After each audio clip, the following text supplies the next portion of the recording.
Friday night has been mighty good to us college football fans. How about tonight? I'm feeling very optimistic about good football tonight. Appreciate you all being here at the Voice of College Football. And we've got Louisville on the field with BC right now, and BC leads 20-7. So those Louisville Cardinals, of course, won the ACC or went to the ACC championship game last year.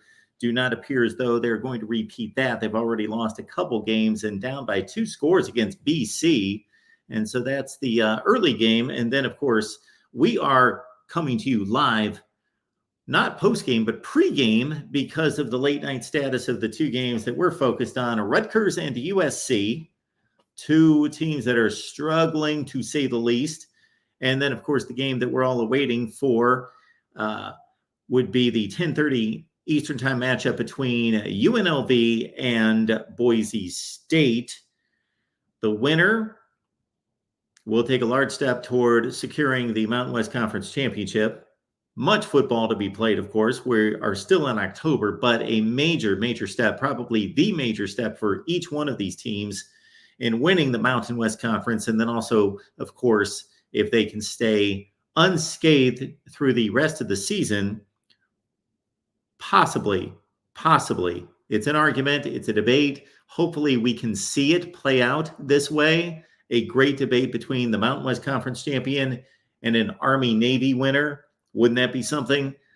Debating on which group of 5 team should make it to the college football playoff. But the winner tonight will take a large step in achieving that. So we're going to break down the matchups. Again, Rutgers and USC. Trojans at 3-4. They are 1-4 in the Big Ten. A lot of Big Ten fans laughing about that USC was going to come into this league and be able to compete with the Big Ten teams. Now, I would like to caution everyone that in between your chuckles, that I would argue that USC has competed well against the Big Ten if you watch the games. But they've not gotten the results. They have blown. I heard a stat this week about how many games USC has blown. Oh, the stat is, I believe, that USC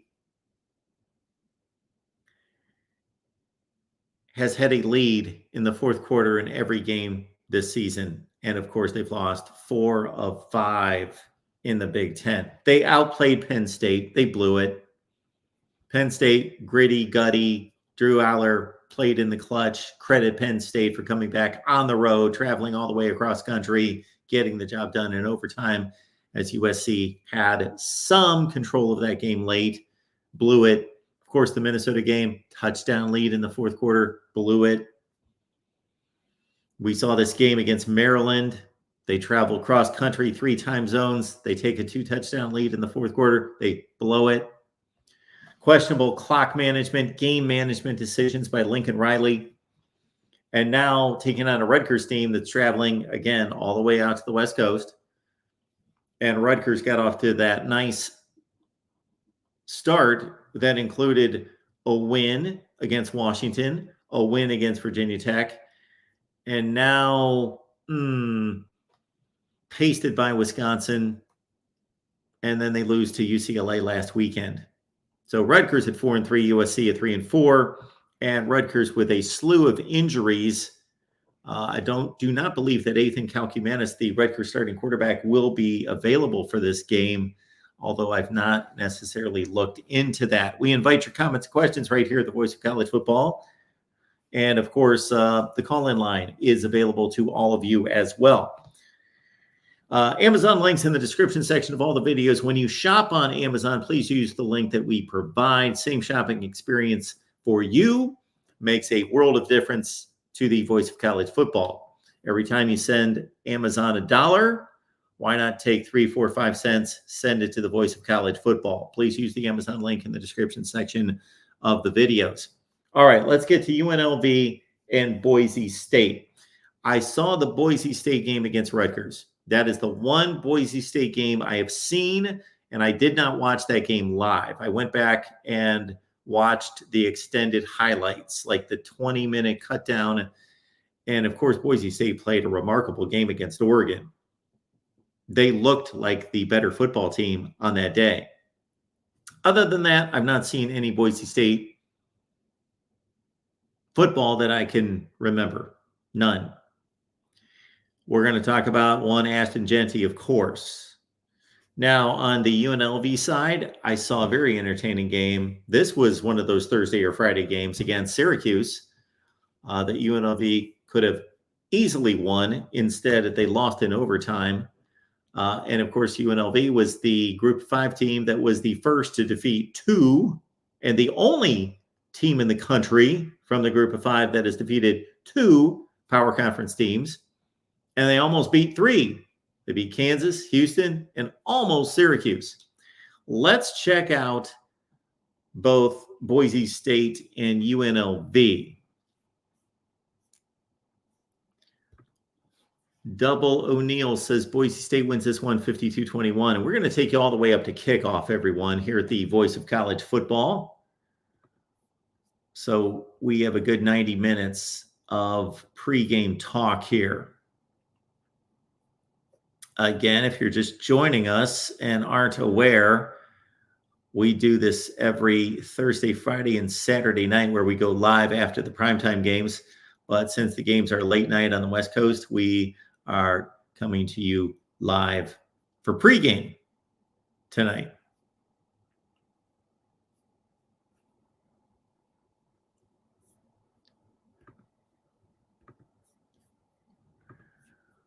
Boise State. They lost one game. Oregon, great game. I'm telling you, that was a tremendous effort. And I better kill this ad before I get killed for copyright. I probably already have because I don't know how to shut down the audio on this stupid freaking ad. Guess we need to do that. No, that didn't do it. Anyway, all right.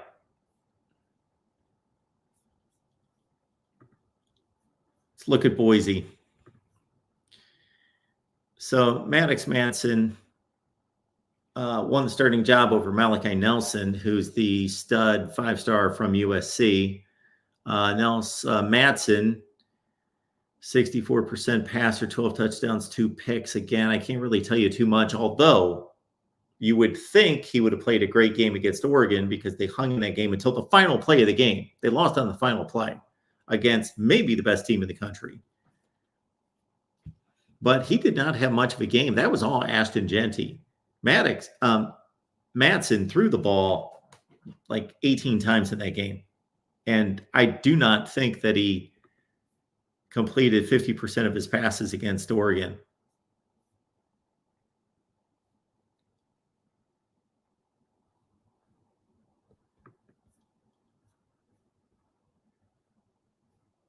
So Matson against Oregon, 17 of 40, 1 TD, and threw for $148. He's heated up the last couple of weeks for 21 for 25 against Utah State, 3 touchdown passes, and against Hawaii, 17 of 25, 2 touchdown passes. So 12 TDs, 2 picks, 64% out of Maddox Matson. All right, this is the guy we all want to see play tonight. The guy that could win the Heisman Trophy. Look at that yards per carry average. Have you seen this guy run?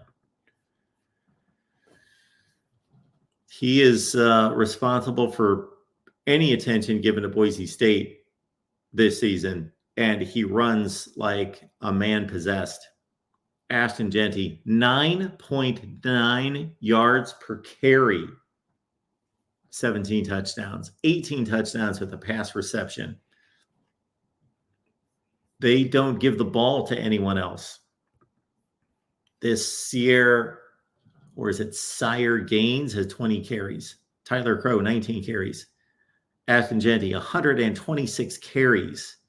So he's on pace to carry the ball over 250 times for 12 games, get into the play a conference championship game, get into the playoff, play 2 more games at an average of 21, 22 carries per game. He's going to rack up close to 300 carries this season at this pace. He is a brute. Size, speed, and I think what separates him is just pure tenaciousness, pure drive, refusal to go down. He runs mad. So fun to watch. We get to see him spotlighted tonight against UNLV.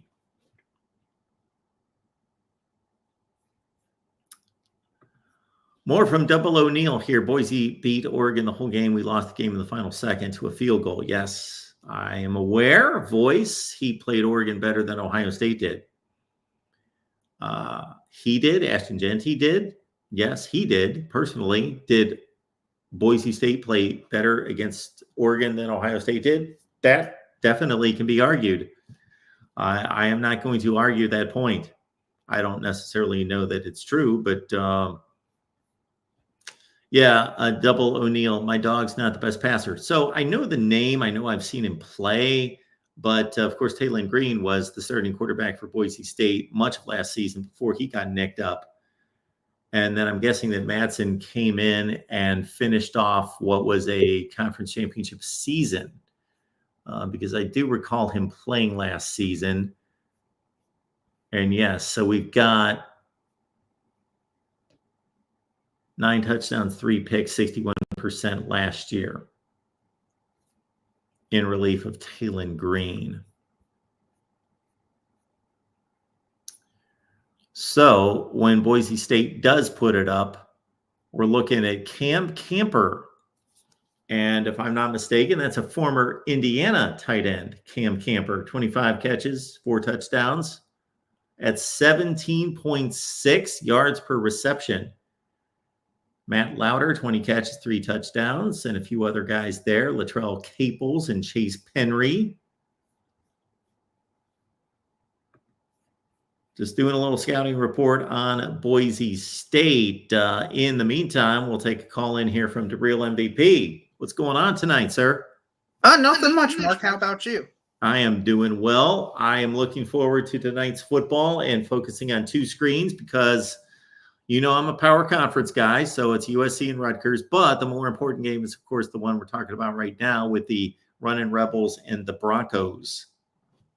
Yeah, I actually kind of wanted to focus tonight on the less important game between USC and Rutgers, which is just crazy to say because USC's had 3, Lincoln Riley has steadily declined over the last 3 seasons, and there's some talk that he's on the hot seat, Mark. If they lose to Rutgers tonight, who Rutgers has not looked great at all over the last 2 weeks, getting blown out by Wisconsin and losing to a terrible UNLV team.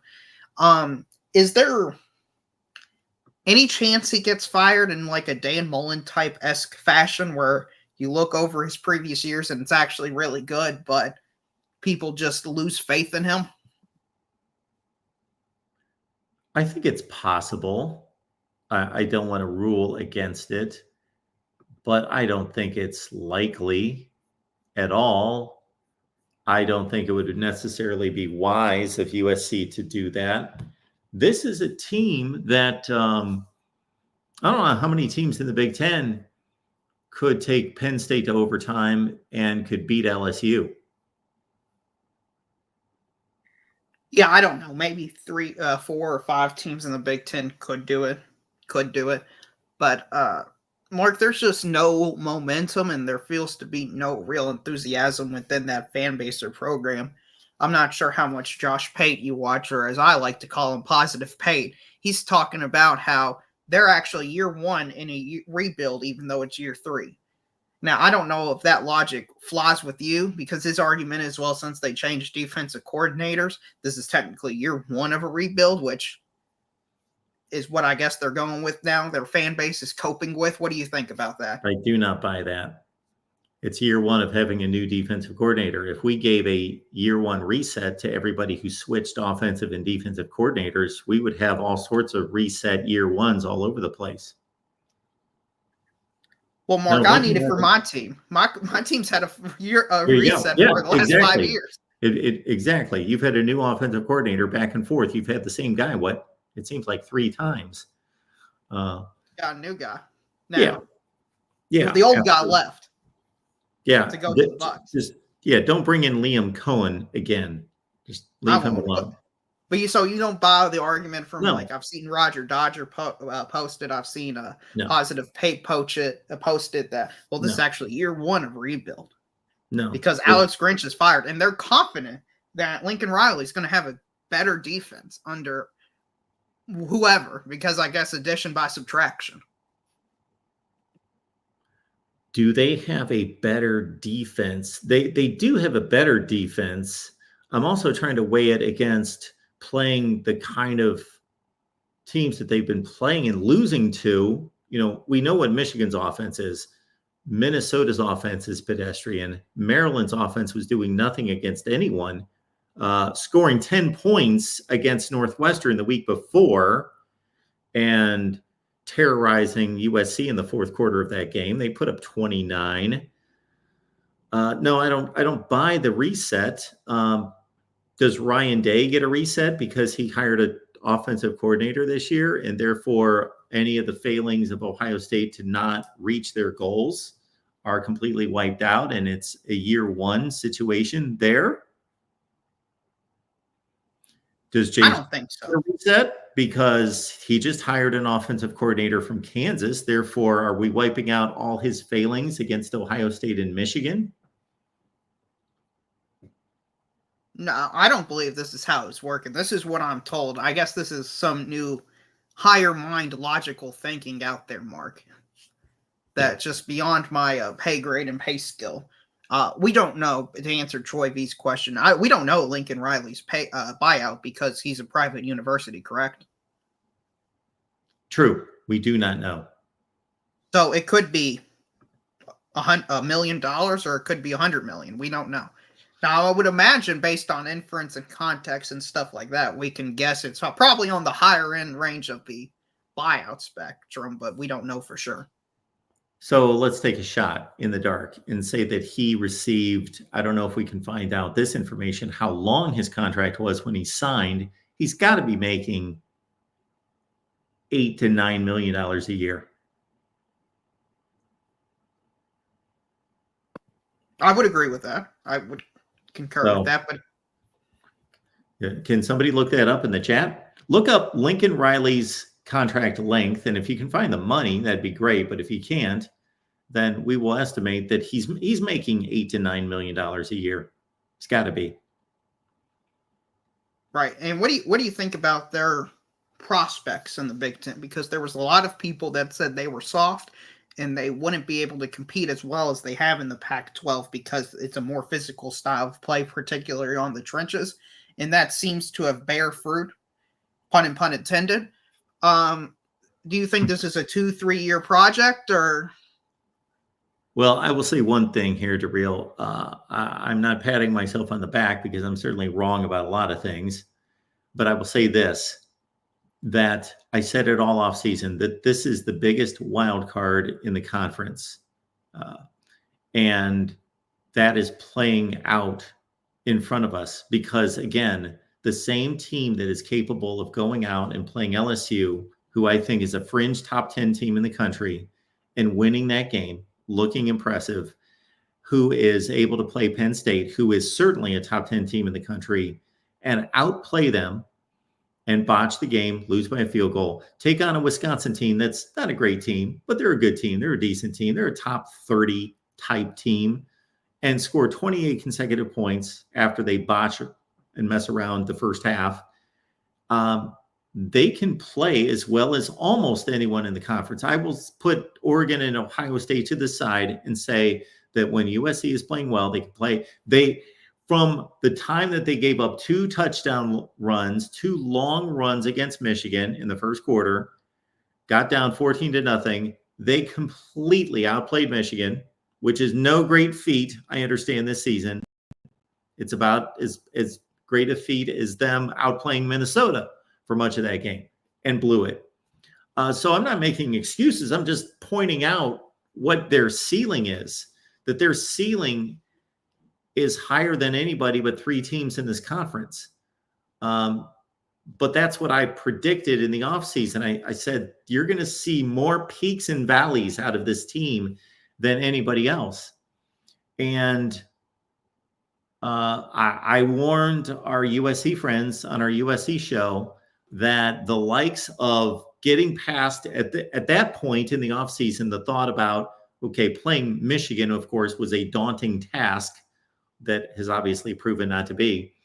That once they got past that, they felt as though they were playing a one-game Big Ten season, and that was against Penn State, and that the likes of Wisconsin and Rutgers and Maryland and Minnesota and Nebraska, they would just chew them out, spit them out week after week after week, that even though individually USC is better than all those teams, I'm not going to say I knew it.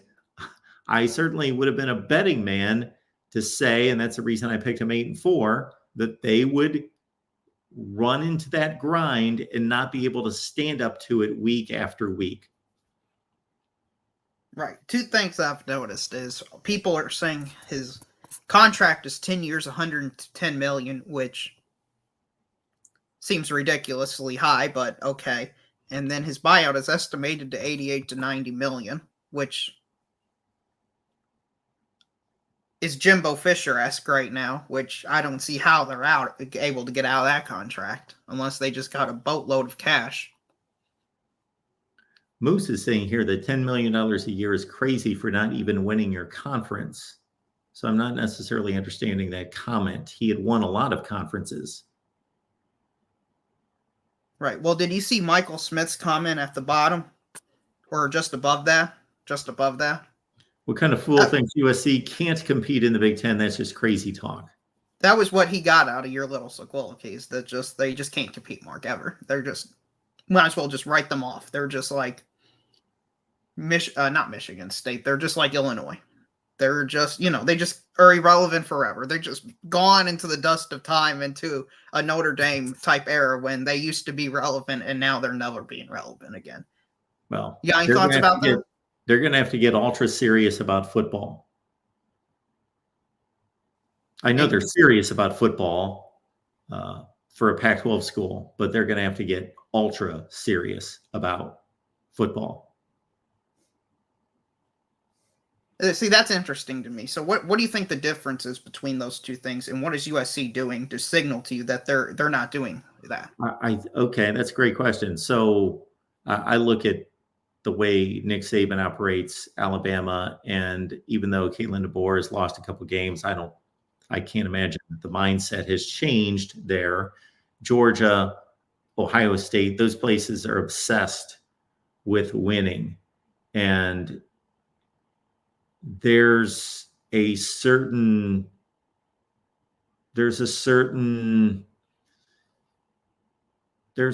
attitude by the fan base, let's say at Michigan, and I'm not talking about every single Michigan fan. So I know that there are tons of Michigan fans that take just as much pride in their program in winning championships as anybody else. But when Michigan was not winning, they were pretty much excusing, not every fan, but there was a large portion of the fan base, and more so the school itself, as, well, we don't necessarily do everything that it takes to win. We don't need to win at all costs. We're above that. And I'm not saying that that's not a reasonable approach to being a university, but you're not going to necessarily win year after year, decade after decade with that type of approach. When Clemson hired Dabo Swinney and elevated him, they made a commitment to, we want to be a football school and win championships.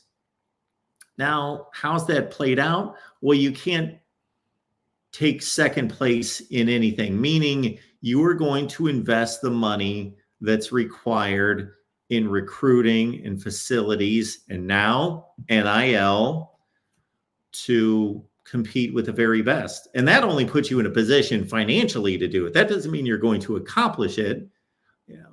Introducing Texas over the last 15 years, that just means you have a chance to do it. That just means that that's required. And I don't think USC is putting up the type of resources needed to compete for national championships right now. From what Do you think this is because other teams that are irrelevant, in my opinion, like their volleyball team, their women's soccer team and stuff, is getting these resources? Or do you think it's possible for to keep those elite teams that don't matter and still be elite at football? So that's a great point. So I don't know if this rubbed off on them at all or not, but can't think of the guy's name. Larry Scott, the former Pac-12 commissioner, he was very open and upfront about the Pac-12 is not going to focus just on football. We are an overall sports conference, and you can understand the approach that he thought, we can't be the best football conference, so why not be the best Olympic sport conference and just continue that legacy they already were? And therefore, that diminished the football even more because they wanted to spread the wealth and be more equitable with the amount of resources and spread that out, even though it was being earned primarily by football, and be more of a balanced conference with balanced athletic programs. Well, nobody cares who wins in swimming. Let's just be honest. Nobody cares who wins in volleyball unless you're in like 3 locations in the country. And so if that's what you want, that's what you're going to get. And now I'm not saying that completely permeated down to USC, but that certainly was the tact of the Pac-12. The Pac-12 showed us how important football was to them when it was the COVID year. It wasn't very important to them in comparison. Of course, it's important to them. It's even important to Stanford, but not in comparison to everybody else. It's like when we say a quarterback sucks, do they really suck at throwing a football? No, they don't. They're really good at it. They're better than 99.99999% of us. But in comparison to the competition, the context is that Pac-12 didn't care as much about football as the rest of the country. Well, I don't think that's the context of the situation. I just feel that's the reality of the situation.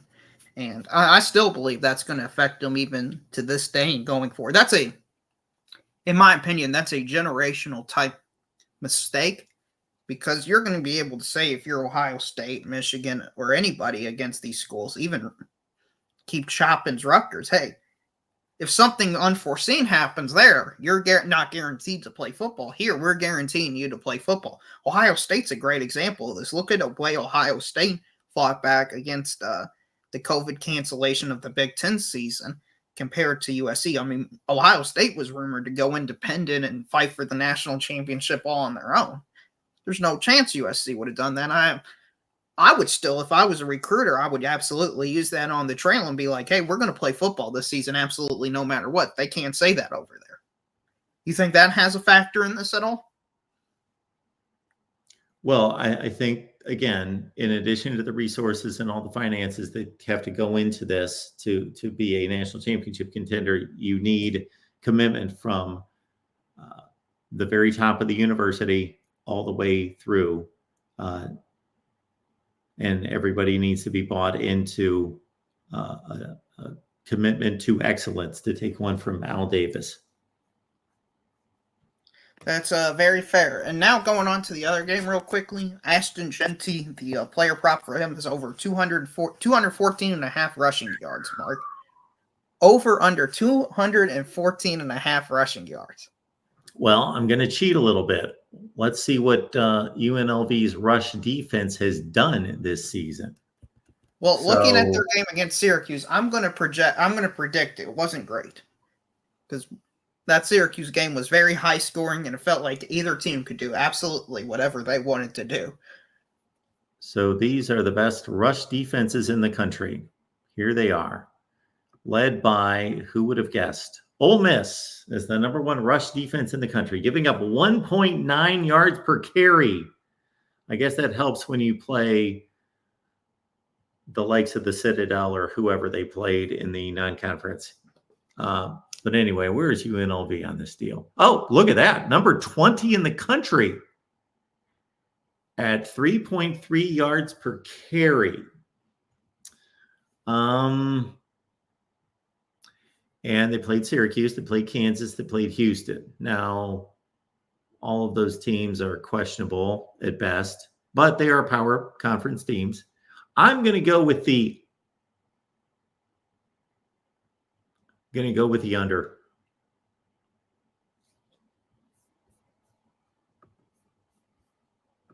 Okay, and do you think this could be a Heisman moment game for him? Or a Yes. Heisman game? Okay. Even though it's against UNLV, and UNLV is going to be on CSNBC, and I don't know how many of the voters even have this channel that it's going to be on. Oh, that's where the game's going to be. I thought that this might be an ESPN game. I think it's CNBC, if I remember correctly. Well, or you're CBS Sports right. Network, sorry, not CNBC.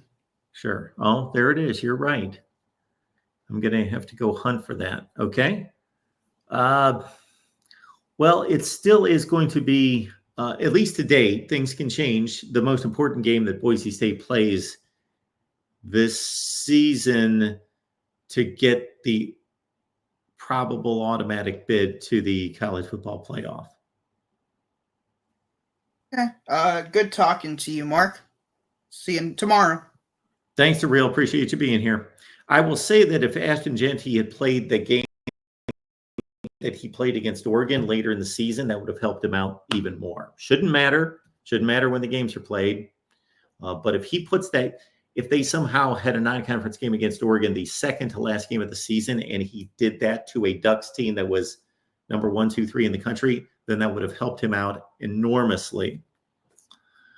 USC and Rutgers tonight, Boise State and UNLV, and we got our buddy David Greenshield here with us. Yes. Yeah. How you doing, Mark?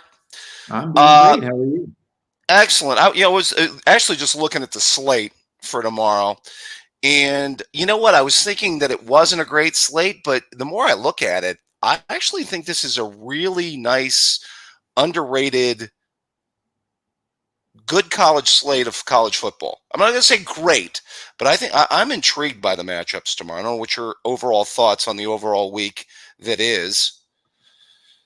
Great minds. That's what I think, David, because I had been told by a few people that it was not a great week at some point. Yeah. And I was looking at it the other day, and I had the same takeaway. So but let me go ahead. I'm sorry. We'll get to it here. Now, Nebraska, Ohio State, that's a name game, but it shouldn't be much of a game. Notre Dame and Navy, that's a 2-touchdown spread, but Notre Dame likes to mess around in these games. So that could be a really good game. I'm intrigued by Washington and Indiana, and I certainly don't want to come away from Saturday seeing Indiana lose, possibly because they've got to play a backup quarterback. And I guess that would be Taven Jackson. I didn't look into it. Oklahoma, Ole Miss, of course, looked like a good game in August. It's not, shouldn't be. So that's our noon slate. And then we work into a 3:30 with, okay, now none of us would be surprised if Oregon's up 21-0 in the first quarter. However, Illinois is capable of mucking up that game, making it interesting. The old rock fight kind of game, Mark, is what that's what Illinois has to make that game. Yep. I've got a lot of faith in Brett Bielema doing just that. And Oregon has been rolling for a while. They might be due for a clunker. That's one of those where if Dylan Gabriel gets loose with the ball, a little bit, which he has earlier in the season, maybe throws a pick or two, that could be right in Illinois' wheelhouse to pull an upset. But they'd have to get a couple turnovers, I think. Yes. Oh, I would think so. Now, this next game here with BYU and UCF is interesting when you take what football fans think about this game versus what bettors think of this game. Because if you look at the two seasons turned in by these two teams, there's no comparison. But UCF is actually a 2.5-point favorite against an undefeated BYU team.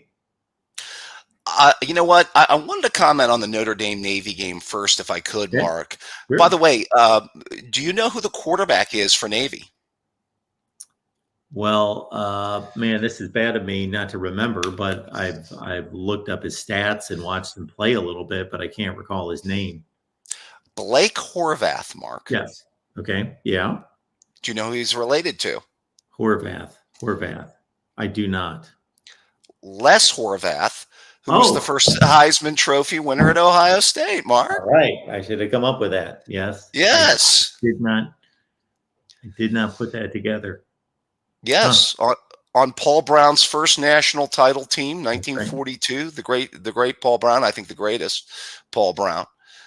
First national championship team, first Heisman Trophy winner.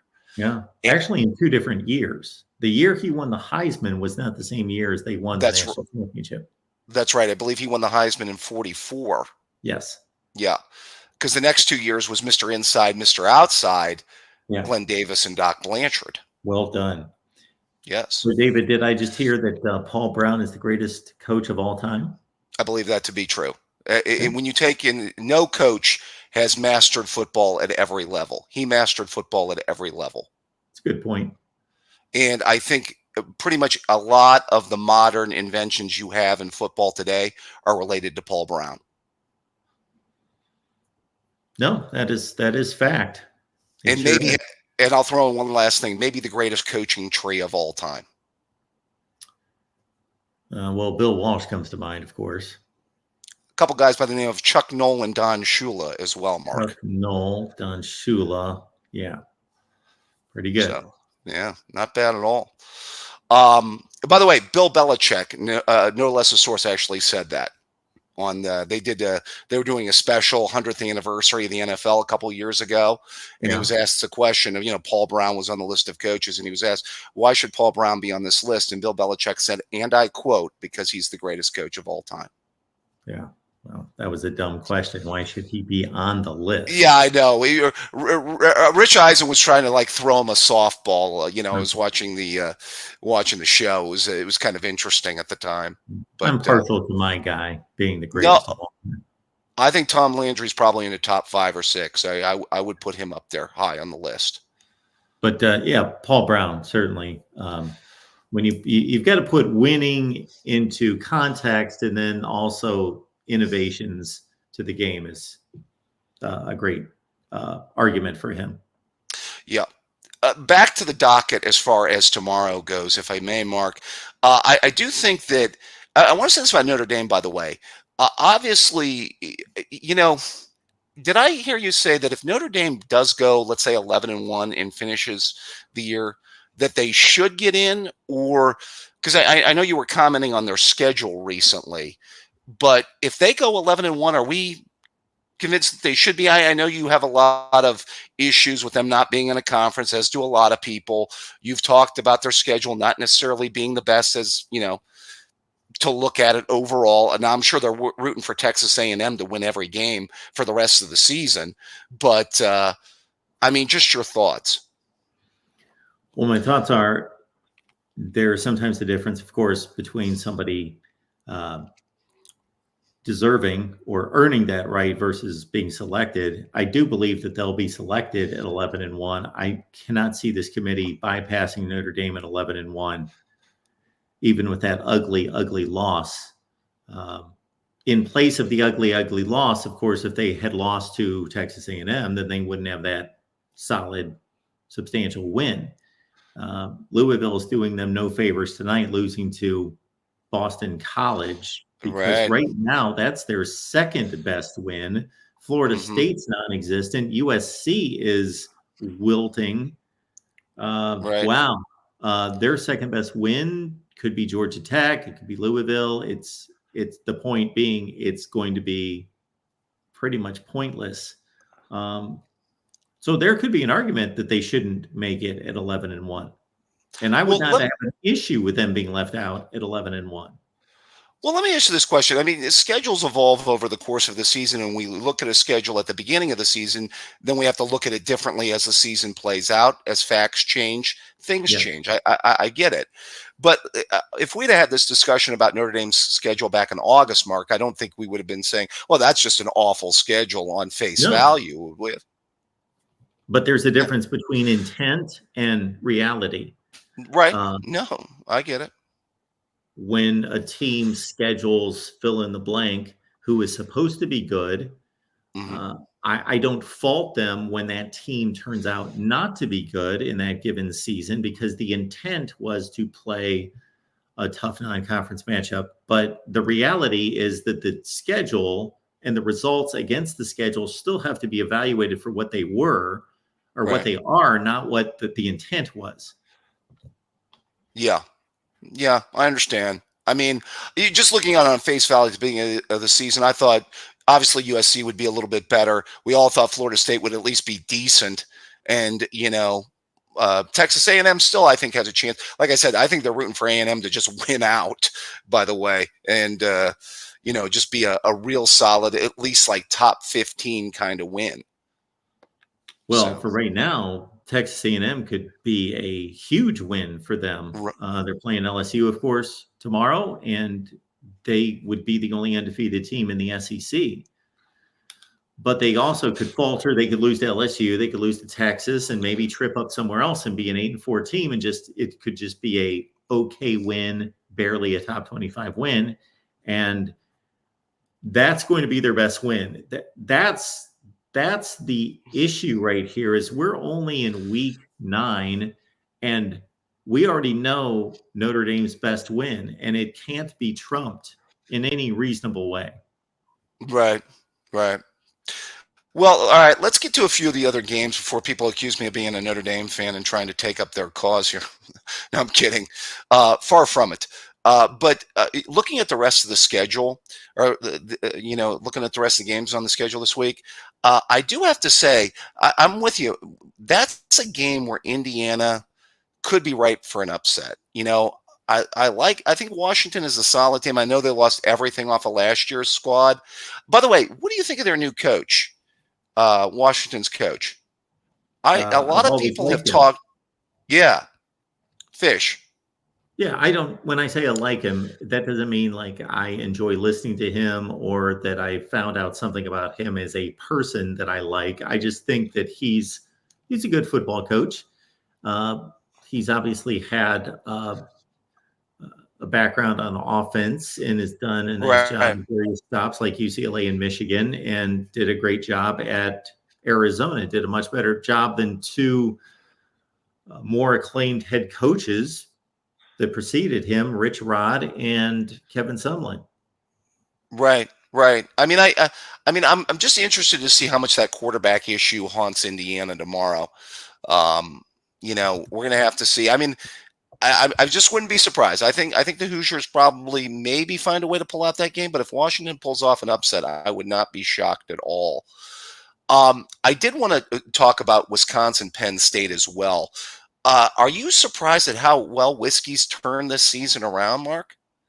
No, they haven't played anyone.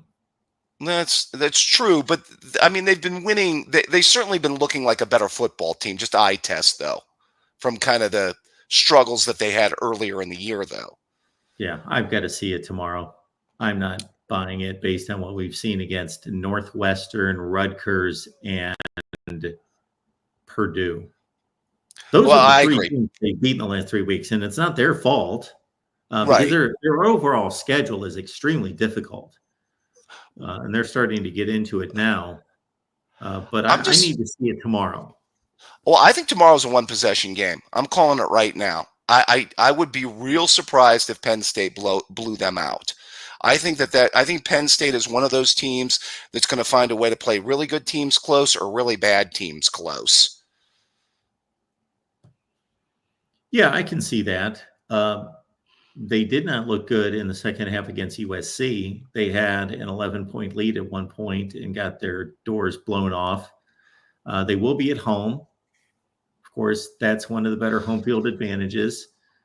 Penn State, against better competition in the Big Ten, has not been a team that goes out and dominates. They kind of have allowed themselves to be just a workman-like type, not explosive team. I don't care what the numbers say because the numbers will say that they're a much more explosive team than they were last year, and they are to an Right. extent, but much of that was build up against Kent and Bowling Green and some bad Right. teams.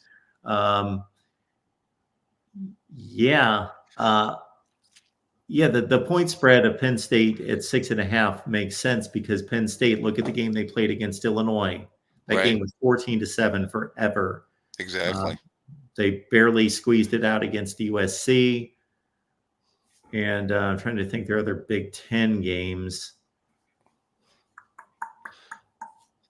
I'm at a loss for a second here. Yes. But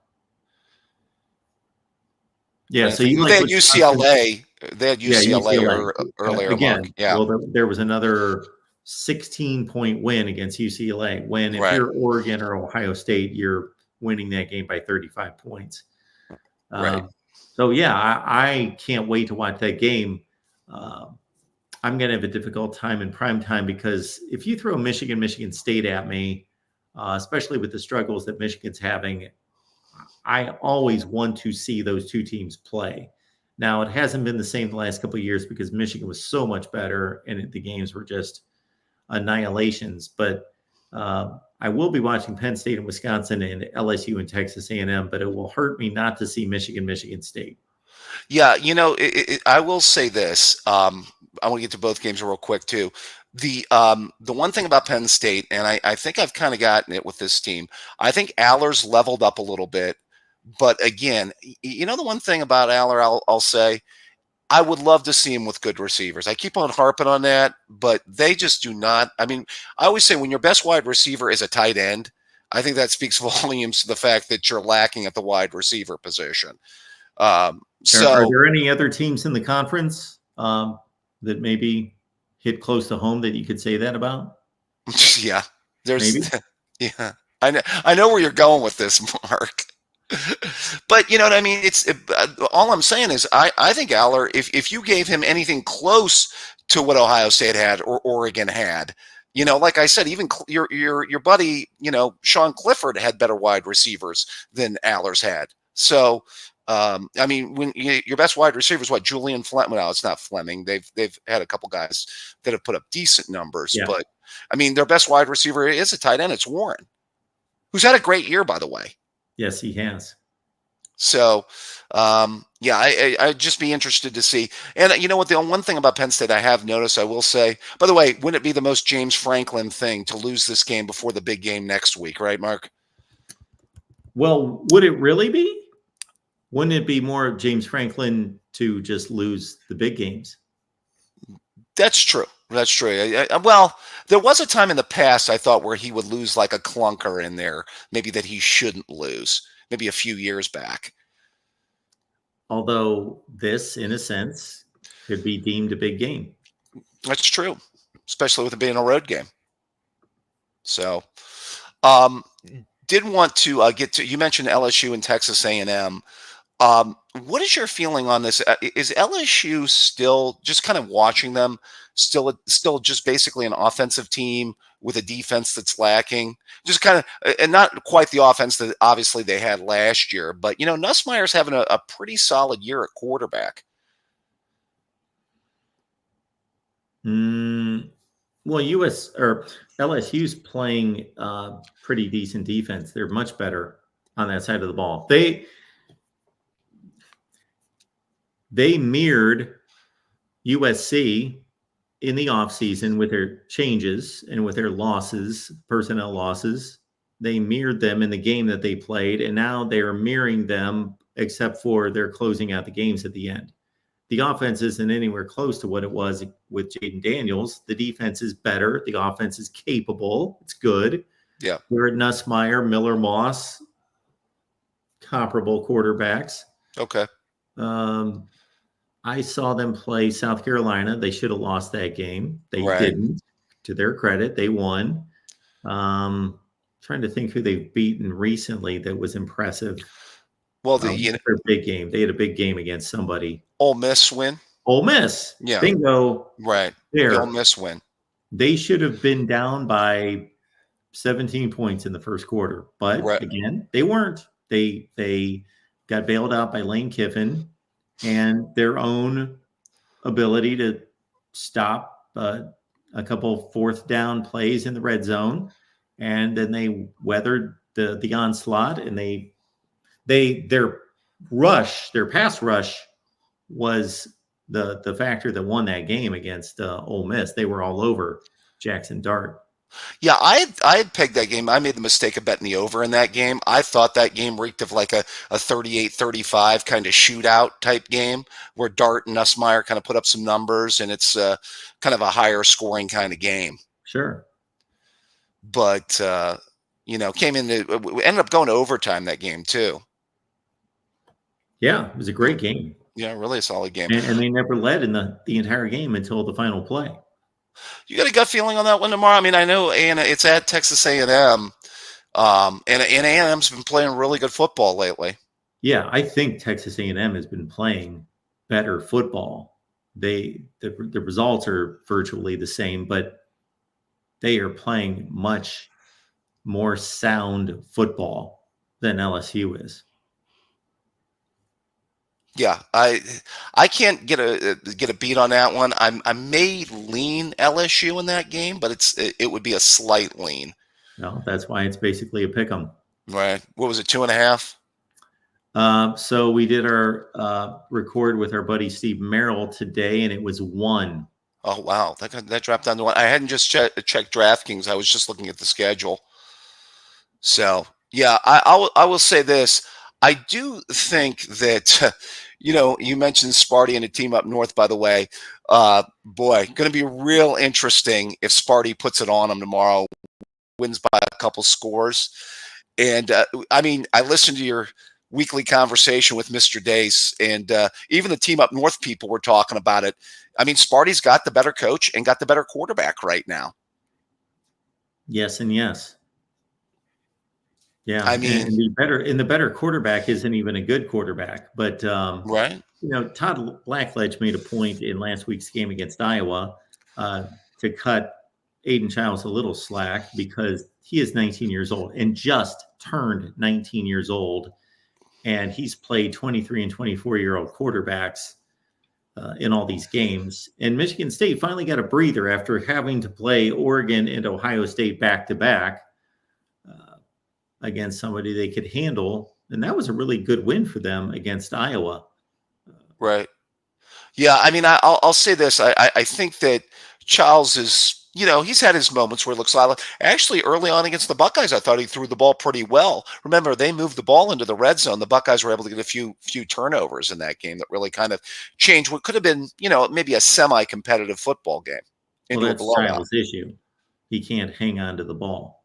Well, some of those turnovers weren't on him. True, but I'm just saying overall this season, he has a horrible interception rate and fumble rate. The game against Oregon, they drove the ball all the way down the field, down to the half-yard line, and he fumbled going in for a touchdown. Yeah, I think that the interesting thing, I've been chiding the team up north fans and saying that if Sparty puts it on them, will some of those NFL defensive players start to opt out?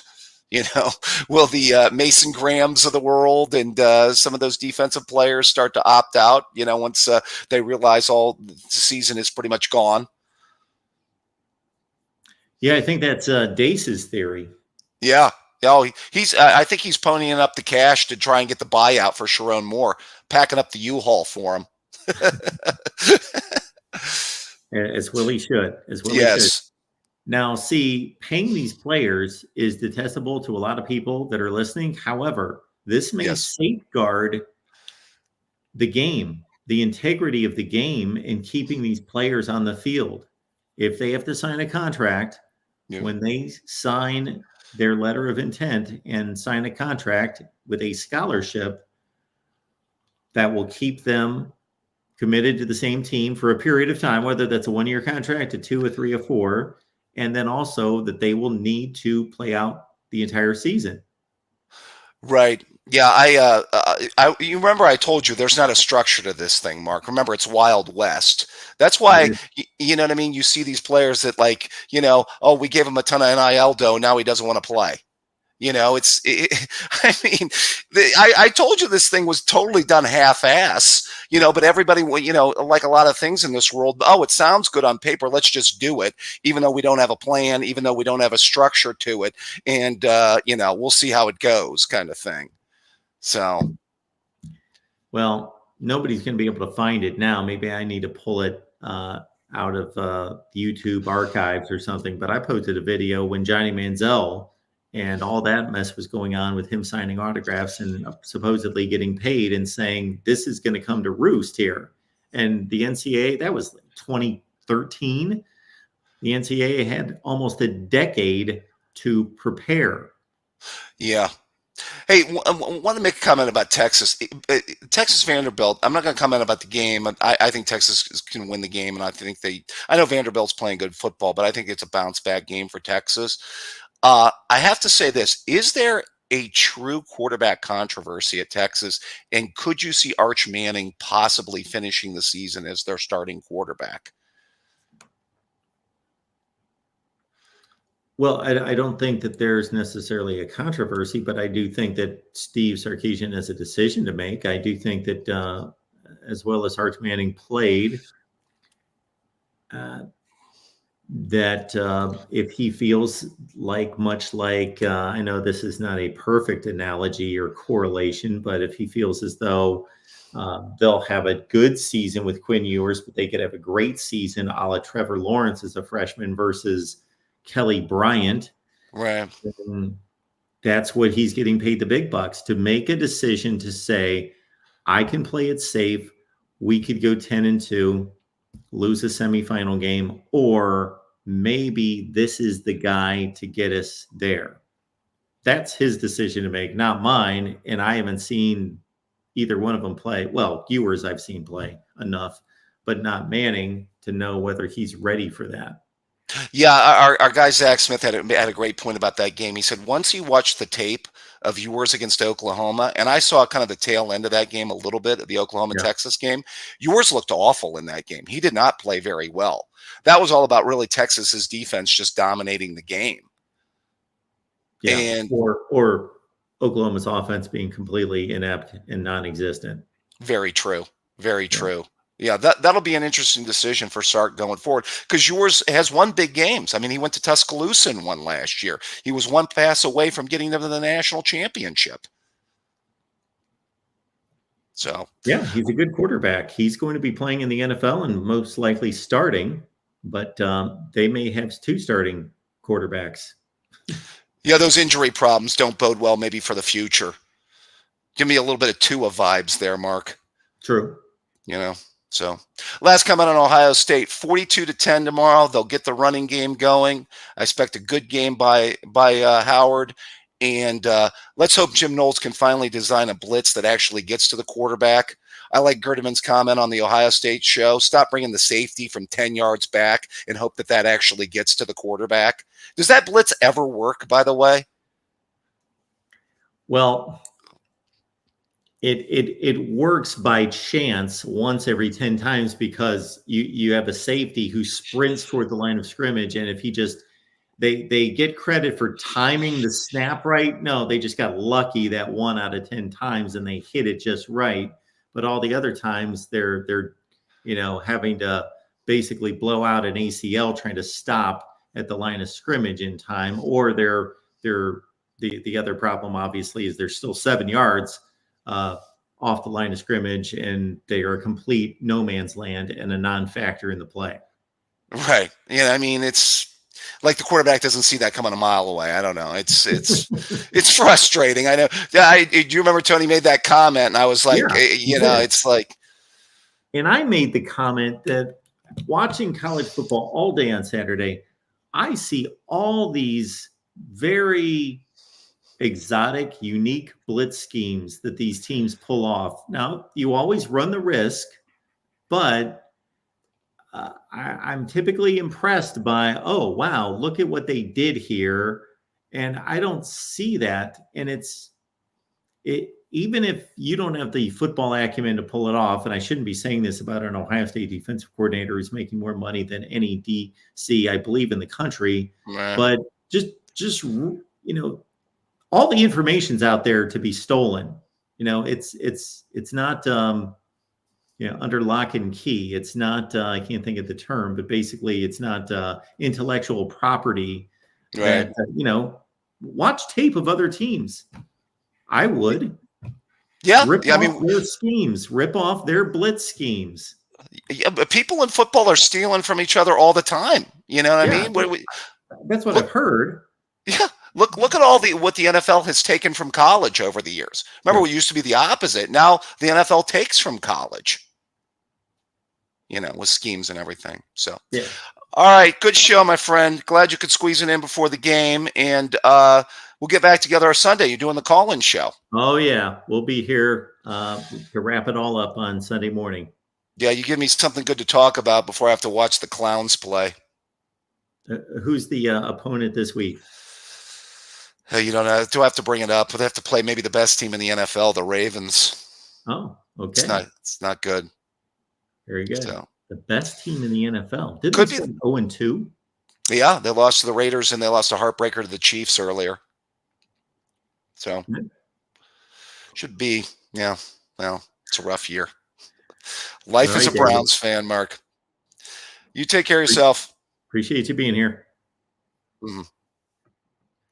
All right. What are we looking at here? 10:05. Okay, we just want to make it to kickoff. We got Rob on the line. Rob, what's going on tonight? Hey, what's up, Mark? Not too much. How you doing? Hey, pretty good. So, I just wanted to jump in real quick a couple calls ago about the whole Notre Dame thing, and I'll make this quick because I don't want to spend a whole lot of time on Notre Dame. But about that NIU loss, there's been quite a few teams this year with really bad losses. I'm not excusing Notre Dame's loss. They probably have the worst one. Alabama losing to Vandy seemed pretty awful at the time, but Vandy's gone on to look decent. I don't think they're going to beat Texas. I think Texas is, that Texas loss was something else too. But, hey, Georgia counted them out. Well, I didn't count them out, but I underestimated them. Kirby Smart really got his guys to play, and I think Sarkisian needs a few more years under the hood with that, with that team to get them to the point where they're, that would, like, if you look at Texas, that was their first really big test of the year. Obviously, they hadn't really played anybody because, Michigan, their dominance over Michigan looked great at the time. Sure. But now we think, okay, well, that wasn't actually much of anything. And then, of course, Oklahoma can't score on high school teams. So that wasn't really that impressive either. So in some ways, Texas seemed, I guess that I don't want to say they looked better than I thought they would. I thought they would win that game, but considering they haven't played anybody, and I was like, exposed for thinking they were going to beat Georgia. But, I think if they did a rematch, I think Texas would play better. That's just my opinion. We'll see.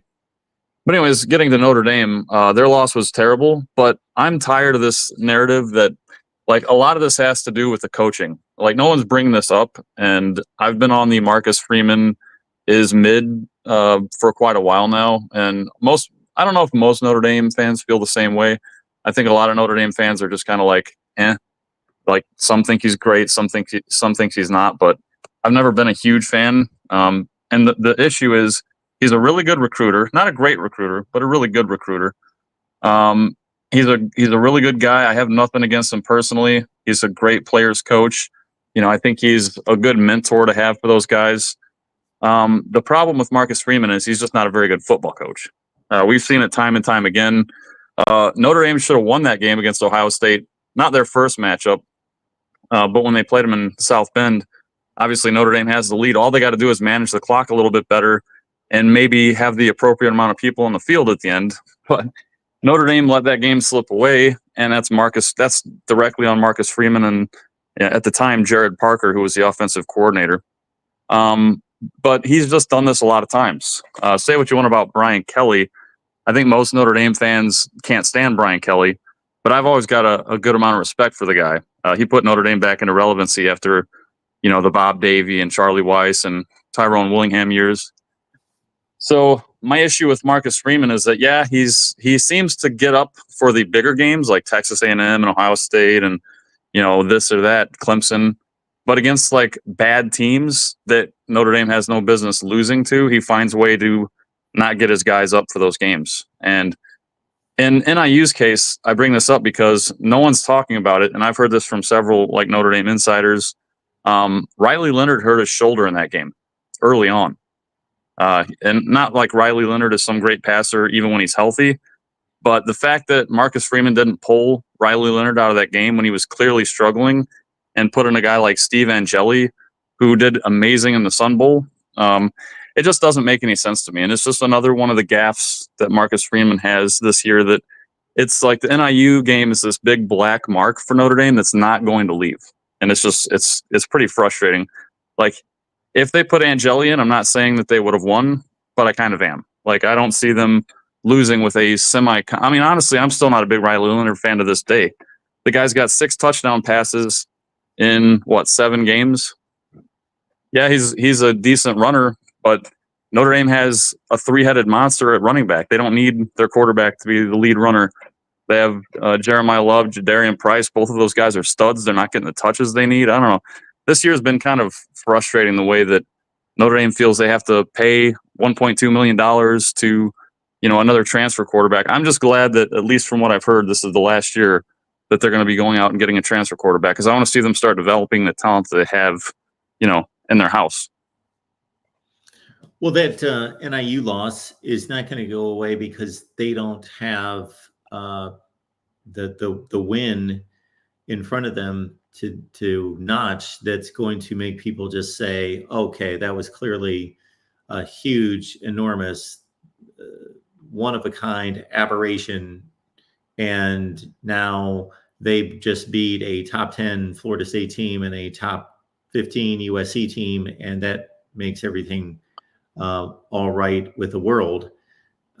They don't have that opportunity. The schedule is not going to afford it for them. So they're going to have to, of course, run the table and then just hope for the best. And we'll get that good indication. It's going to come, a week from Wednesday, about what this committee actually believes about Notre Dame, how they rank them. Oh, I don't think the NIU loss should go away. I think that's a deserved stain on this season and on Marcus Freeman's coaching tenure here.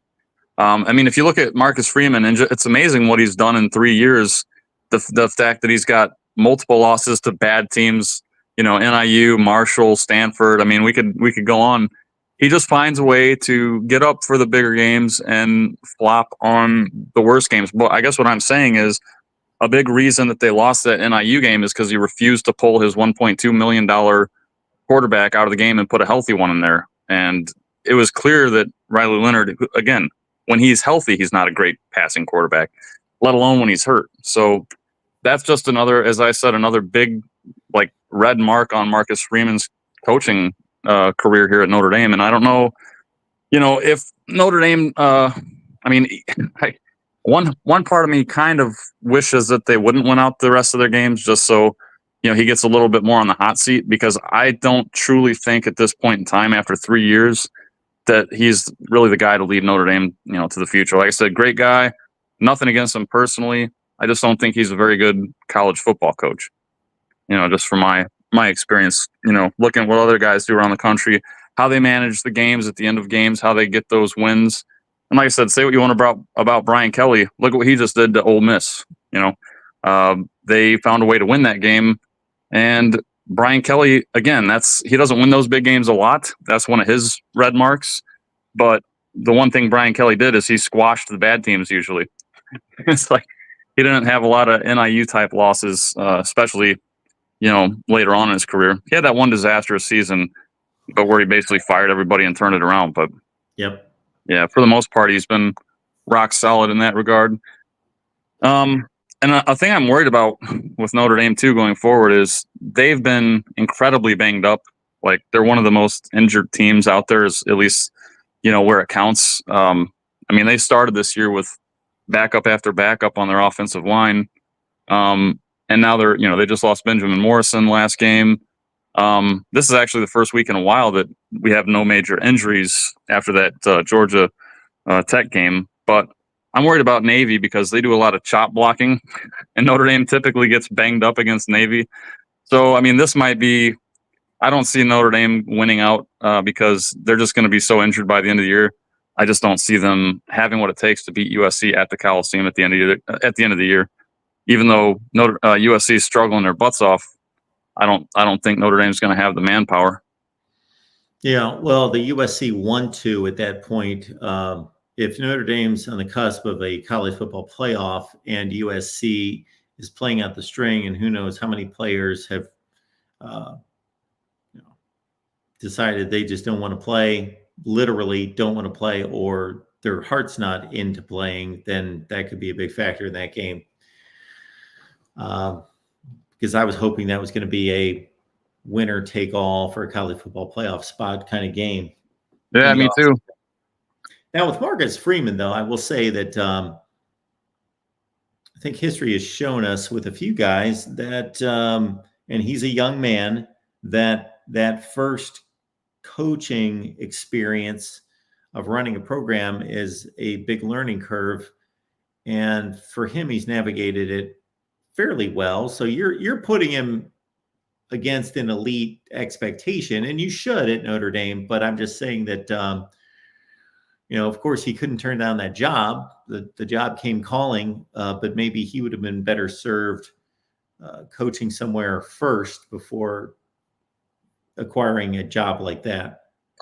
Yeah, and like I said, I've got nothing against him. I think he's a really good guy. I just think his management in games, especially in these games that, he just can't find a way to always get his guys motivated to play the way they should in these games where they need to, smash bad teams. It's just frustrating. You shouldn't go into A&M and beat them pretty soundly, by 10 points in that kind of environment, and then turn around the next week and lose to NIU at home. That's just unacceptable. It doesn't make any sense. And but again, like I said, Riley Leonard was hurt. He should have been pulled. And I really wish Angeli could have played this whole season. I mean, I'm tired of Notre Dame not developing some of the guys they have. I mean, Kenny Minchie, either Kenny Minchie or Steve Angeli are going to transfer next year. There's not, because you got AJ Carr too. I mean, they're not going to stay on the team like all of them. So we'll see what happens. But that's one more thing about Notre Dame real quick. I want to see them ditch the Navy rivalry, not all the way together, or not all together, but just I wish they would switch it to like they play once every 3 years, because you could still have the history that way. Notre Dame and Navy kind of helped each other out, a long, long time ago before any of us were born. I don't really care about that so much. Playing Navy doesn't do anything for Notre Dame. Here's why. Joel Klatt, other people have said, I'm taking Navy outright to win, right? They're going to take Navy to win against Notre Dame. And, Navy and Army are like the darling of college football right now because they're ranked. And everybody's talking about how good Navy is and it's good that they're ranked. If Notre Dame beats them, everyone's just going to say, it was just Navy. It doesn't matter. Notre Dame should have beat them. So it's a lose-lose for Notre Dame, because if they lose, it's just another black mark on their season, and it knocks them out of the playoffs entirely. But if they win, they're not going to get any credit for it. Plus, they're going to get all those chop blocks, and they're probably going to get more injured than they already are. So I'm not a big fan of the Navy games or the Service Academy games. Like I said, if they want to keep the history and tradition, play each other like once every 3 years. So I get your point, Rob. It's a good point, but at the same time, if you're an elite team, you can't play an elite schedule every week. Therefore, you're going to be playing games that are a lose-lose situation. Right.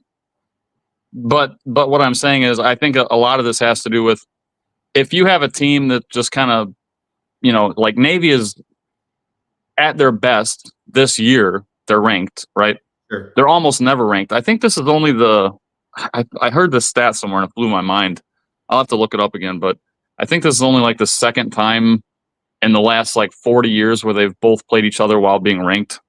It's something crazy like that. Well, yeah, Navy just went 11-2 a few years ago. They were ranked that year. That would have been 2019. 2019. Yeah. That was Ken Niumatalolo's second to last year. Mm-hmm. Third to last year. Right. But I mean, it's such a lose-lose situation, because, sometimes they make these schedules far in advance, usually 5 years plus in advance. So again, this is one of those years Notre Dame had no bearing. They had no idea that Florida State would suck so bad this year. I mean, that should have been a marquee matchup on their schedule. But Navy's almost never going to be able to rise to that kind of level. So they should just, I mean, again, and it's not worth the price you pay for the cut blocks and chop blocks. Like, if it was any other team and, I'd be okay with it. But it's just every single year Notre Dame plays Navy, they get injured from that game. Well, how many games is Notre Dame actually actively scheduling? Because they've got 5 games against the ACC. They don't select those. Well, I'm sure they have some kind of say in it, but it's just a rotation. They're playing everyone an even number of times in the ACC. So those 5 games are dictated to them. They schedule USC. They schedule Navy. There's 7. They schedule Stanford. So am I missing somebody? 8 of their 12 games are set. Right. And that's why I'm saying I wish they could do away with the Navy game and just get somebody else in there. But I know a lot of Notre Dame fans don't want that. They want the tradition and the friendship and blah, blah, blah. But, I'm kind of tired of it personally. So if they cease to schedule Navy anymore, who would you want to see in that place?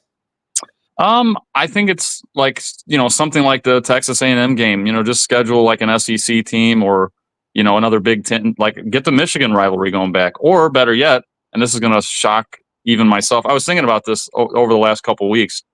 I kind of want Notre Dame to join the Big Ten now.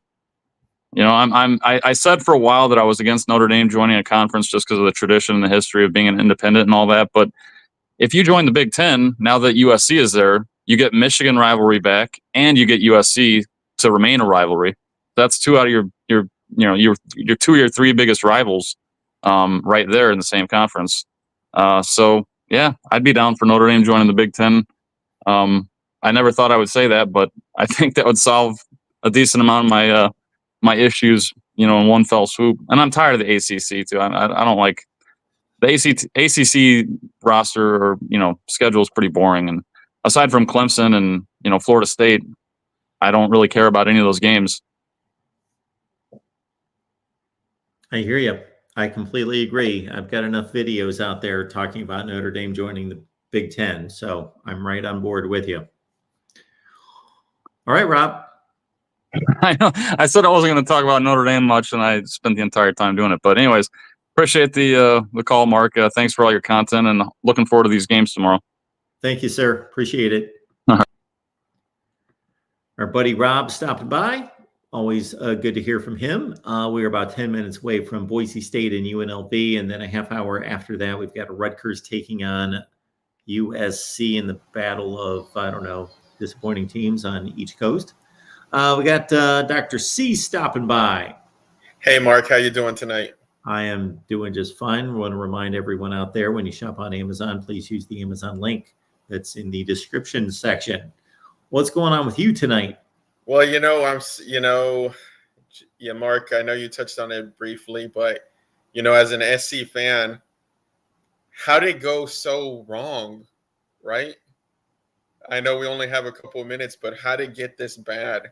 I mean, the whole consensus was that USC would go into the Big Ten and pretty much would give Ohio State a fight and the Michigans. But, I mean, I never thought that we'd be where we are right now, right? So wait a minute. If we back up there a little bit, that wasn't my take on it. No, that was a lot of consensus of a lot of folks. The recruiting USC has done has been pretty good. Riley, we thought it was a Grand Slam hire. Sure. Now I never imagined it to be this bad. I think we were maybe thinking of USC of old, always having a really good record against the Big Ten. And this isn't the USC of old, of course.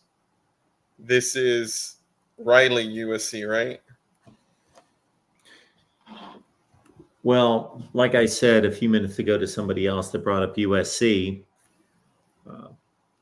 I'm going to be wrong on their record most likely because they're going to have to win their last 5 games of the season for me to be right, but I picked them 8-4, and a lot of USC fans on the USC channel were all upset and thought that I was a knucklehead and didn't know what I was talking about because they thought it was a 9, 10, 11 win football team. Now, the point where I was correct, and maybe the record won't be that far off, but where I was correct is that this team is a Jekyll and Hyde, high ceiling, low floor kind of outfit. And that's what we've seen this season. Again, I watched a lot of USC this year. I think I've seen all these games, except I didn't watch much of the Minnesota game until it got interesting late in the fourth quarter. And, Utah State, that's a gimme. But all the other games, I think I've seen them. Watched all these games. And who else in the Big Ten would outplay Penn State and take them to overtime? Who else would beat LSU in the Big Ten? So they can elevate when they're on their game. They can elevate. They scored 4 straight touchdowns against Wisconsin to put that game away.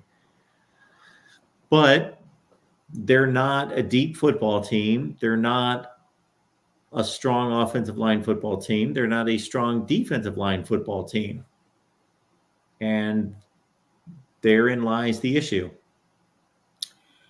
Do you believe it's simply a recruiting issue that we need to build as far as depth, or do you see some concerns with like the O-line coach, which I've heard people mention as being a major problem potentially? So there's no doubt that their recruiting has to be better in both trenches, whether that's a combination of recruiting and the transfer portal, most likely. But I have always thought that by and large, the offensive line coach is the most important position coach on the team. Because that's a developmental position largely, and it's also a position that the offensive line coach has to be smart enough to recognize the skills of each player to determine how versatile they are. Can they play all 5 positions? Can they only play one position? Can they play both guard positions, or can they play both positions on the right side or the left side? You have all those combinations to figure out. And that unit also has to be orchestrated better than any other unit on the field. There's got to be communication in the secondary. But other than that, that is the position by far that has to be orchestrated the best. And it just has to be coached the best. Your offensive line coach, I have always said, is the most important position coach on your team. So I've got to come to the conclusion that he's not doing a great job.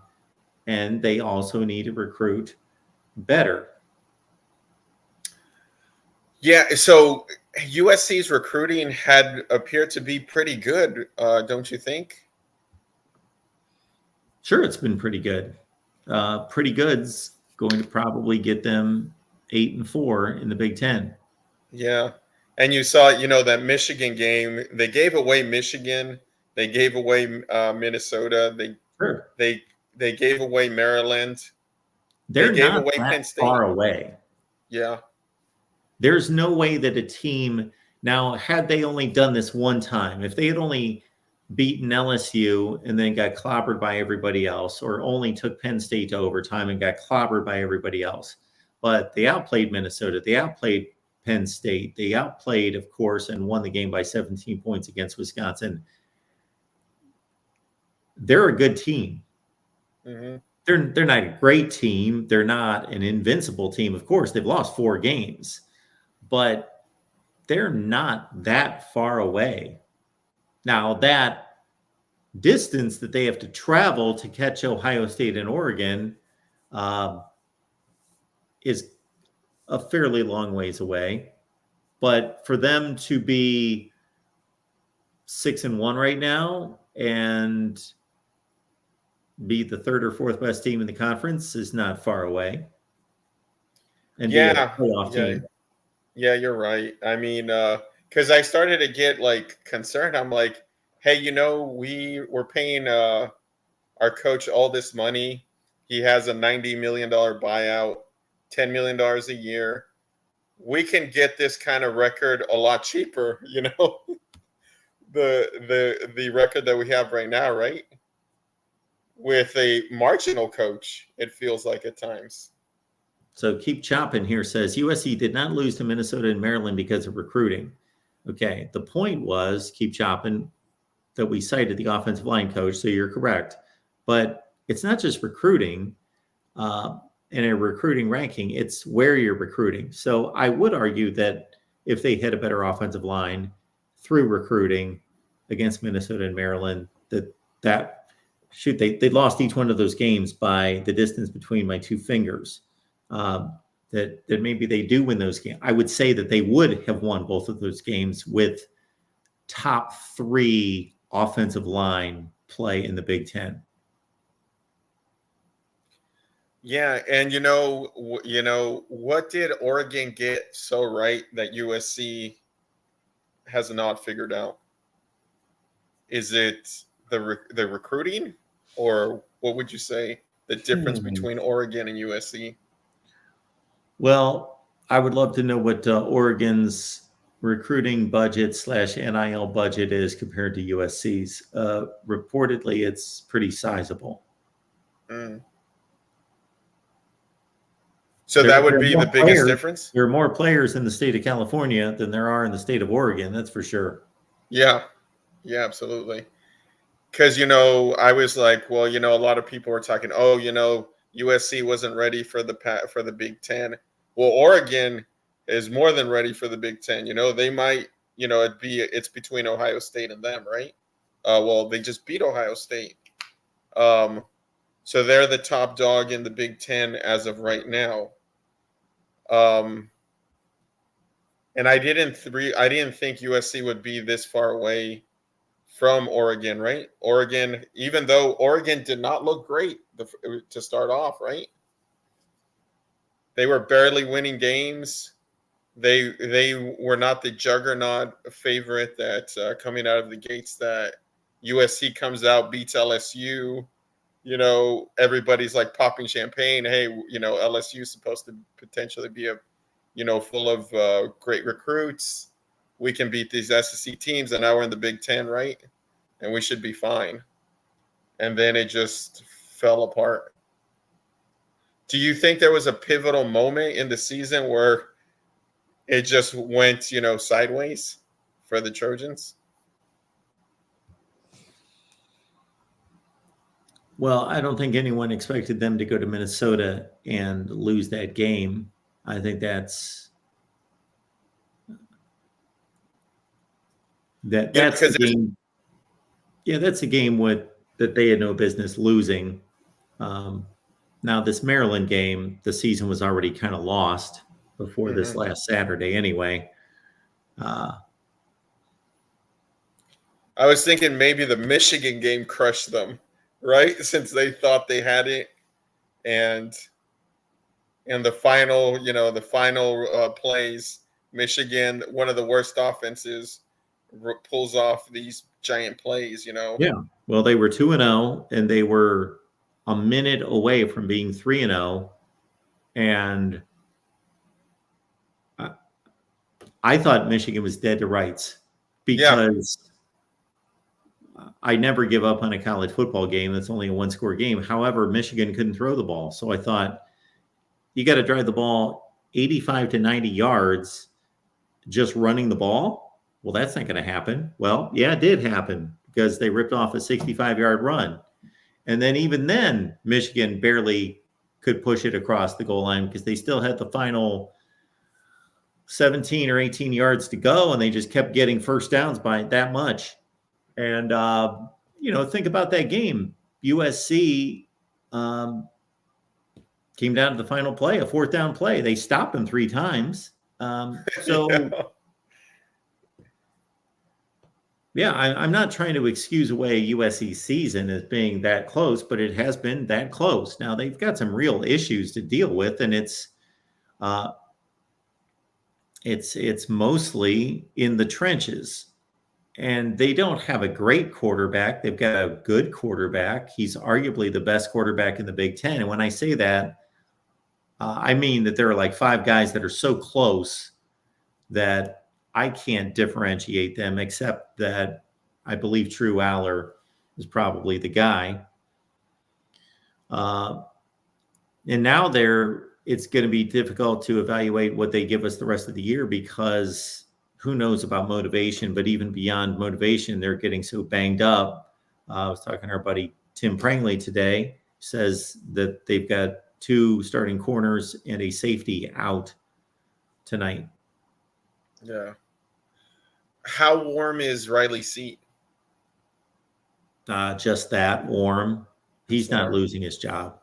No, I wouldn't call for the loss, but No. if they how many wins do they have to get next year for Riley to, hey, this was a mulligan type of season? What do you think next year? He's got to go 8-4 and look good doing it, meaning they've got to be competitive. So for me, the evaluation is not just about what was your record, even though it's a bottom line sport that your record's everything. There are 8-4 teams out there. We'll get to the end of this season and we can find 7-5, 8-4 teams that are really not that good. They're nowhere close to competing. They win the games they're supposed to win, and then they get murdered most of the time when they lose. But there are 8-4 teams that are really good teams. They just missed a field goal, had a bad injury at a certain time, caught a team at a wrong time, had a difficult schedule, but they were really good. And so they're going to have to, I evaluate the play as much as I do the record. And if I'm running the show, I've got to go 8-4 next year for my coach to keep his job. And we have to be competitive against the best teams in the conference. Yeah, definitely. And 8-4, I know is a good record, but I think maybe as a USC fan, we're still thinking of 05, right? And those years, right? 8-4 is not that. I'm not going to sell that as being acceptable. That's not what I'm accepting if I'm USC. I'm just saying that would give Lincoln Riley an extra year if I were the boss. Next year going 8-4 as well, right? Yeah, next year. Yeah. Yeah, I think you're right, Mark. I mean, like I said, it's been a heartbreaking year. It's just, those 4 games kind of like sucked the air out of the Michigan loss, kind of sucked the air out of the balloon, Yep. So. All right, sir. All right, Mark. Hey, thanks for everything. And go Trojans. They got to beat Rutgers tonight, right? They're winning, right? You said it. I didn't. Okay. Have a good night. Hey, thanks, Mark. All right. Last call here at the Voice of College Football before we're off to Boise State and UNLV. Caden, how's it going? Good evening, Mark. How you doing, sir? I'm doing well. What's up with you? Ready for the Buckeyes, Nebraska to light up Nebraska and, get back on track, because that's the one thing Ohio State needs to do is get back on track. The loss to Oregon cannot slow us down, especially because we got Penn State on the road and then Michigan at home. So we really need to step the A game up, especially on that defense, especially offense too. I am with you. And then I wanted to go over my college football playoff prediction list. If you want to go over that with me, sure. Let's hear it. I got Ohio State and Georgia at number 1 and 2. Okay. That's because Georgia will come back in the SEC title game and beat whoever, and then Ohio State will win it out and then beat Oregon in the Big Ten title game. Okay. Got Miami at number 3. Okay. I got Army or Pitt at number 3, at number 4 or 5, with Navy being at number 6. Whoa. Can you give me which team is going to none of this either or business? Who's your number 4 team? I got let's see, LSU, Georgia, number 1 and 2. Miami 3, Pitt at 4. Miami at 3, Pitt at 4. Okay. I got Navy. I got Navy at number 5. Okay. Before I blast you, I'm just going to write this down. All right. Navy's number 5. Okay. I know you're writing this down, Mark. So I'm getting it down. Believe me. I got Army at number 6. Army at 6. Okay. They're a great unit, and I wish them the best of luck and hope to see them in the playoffs. All right. I've got BYU and Iowa State going at number 7 and 8. Okay. And then let's see. Then I've got either Kansas State or Texas coming at number 9 or 10. Okay. Kansas State 9, Texas 10. Okay. And then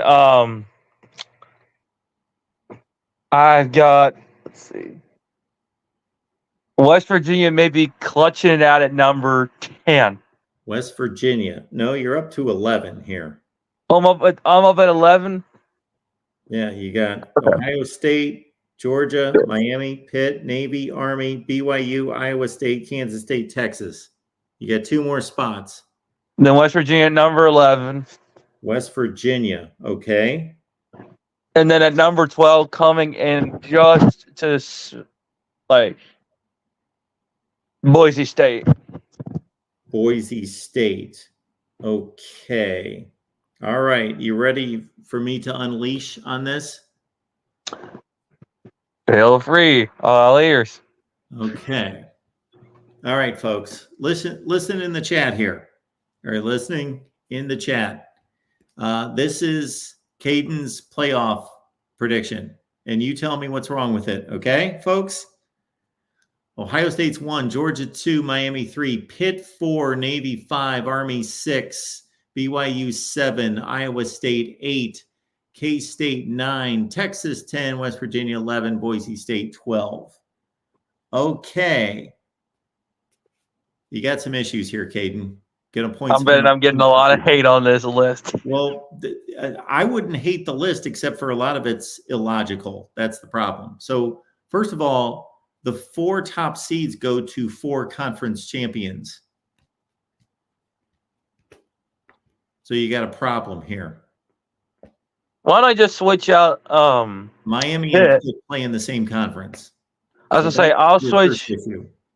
I could switch Navy out for Pitt. Navy, okay.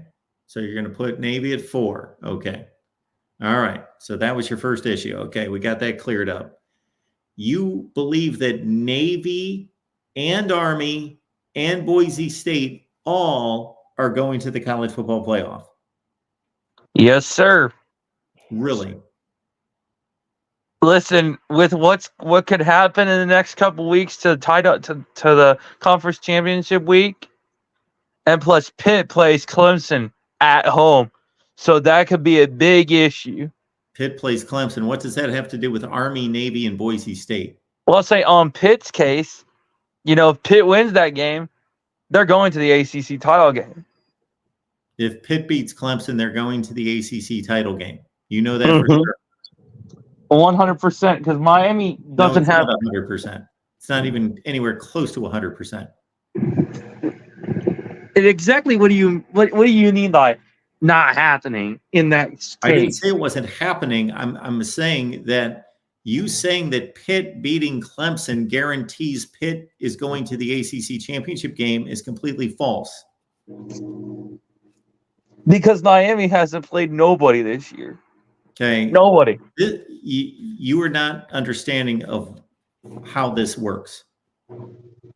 So we don't have enough time tonight to explain to you why these projections are way off. Okay. Navy, Army, and Boise State are not all going to the playoff. I guarantee that. Okay. And It'd be just interesting. Pardon me?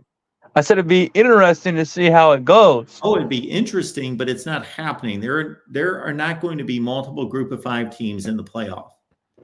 So that's your other issue. West Virginia, how many games has West Virginia already lost this year? They've already lost, I believe, 3 or 2. Okay. Well, West Virginia is not going to the playoffs. Listen, if Iowa State and BYU play in the Big 12 title game, Iowa State loses, that could give them maybe an opportunity. Or if someone loses to Kansas State beats BYU, that could be a possibility. So, no, it's not a possibility. Caden, I say this with all due respect. How long have you been watching college football? As long as I've been born, and I just turned 21. You've been watching college football for 21 years. Okay.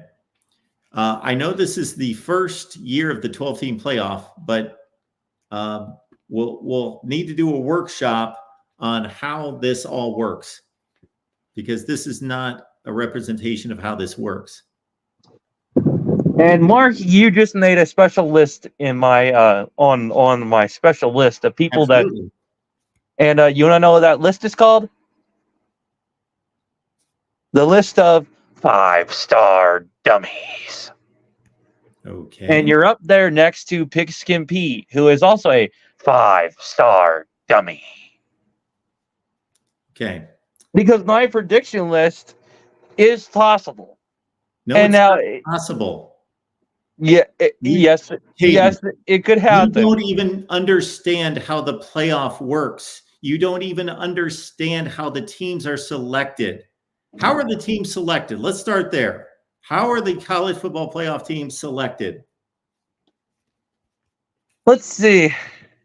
They're selected based on their winning record, but also their conference. Okay, he's a moron. All right, I'm done. Okay. It's one thing, yes, that was beyond idiocy. That was beyond idiocy. Okay. All right. Just had somebody call up and list out their 12 playoff teams. So if you're going to call and make predictions, at least understand the format of the sport. Okay. That would be like me calling up in a baseball show and saying, I've got a prediction for the World Series. I am predicting the Dodgers and the Rockies to play in the World Series. Well, you clearly don't understand the format of the sport. These teams cannot play in this playoff and in this order. It's impossible based on the rules of the playoff. We had 2 teams from the same conference in the top 4 seeds. There is no Oregon here. And sure, if you want to predict Oregon not to make the playoff, that's fine. I don't think it's going to happen. I think that they will probably make the playoff, but we've got one Big Ten team in the playoff.